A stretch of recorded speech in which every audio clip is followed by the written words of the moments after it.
नमस्कार. सुरुवातीलाच पावसासंबंधी अतिशय मोठी आणि ताजी अपडेट.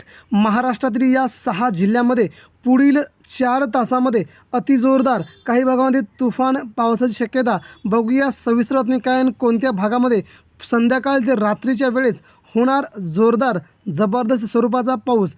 हवामान विभागाने वर्तवला अंदाज. मान्सून सक्रिय, राज्यातील या जिल्ह्यात पुन्हा होणार मुसळधार ते अतिमुसळधार स्वरूपाच्या पावसाला सुरुवात.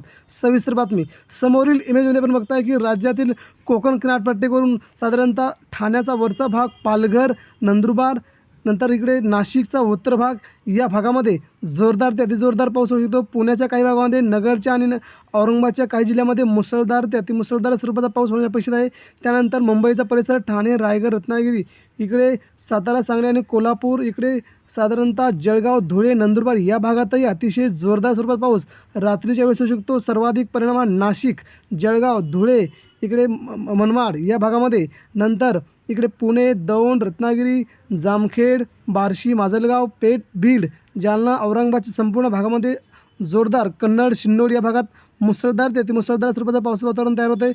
म्हणजेच राज्यामध्ये आज मराठवाडा, दक्षिण मध्य महाराष्ट्र, उत्तर महाराष्ट्र आणि कोकणातील बऱ्याचशा जिल्ह्यामध्ये तुफान जबरदस्त पावसाची शक्यता वर्तवण्यात आली. संध्याकाळच्या वेळेस थोड्याच वेळात पावसाला सुरुवात होईल. धन्यवाद.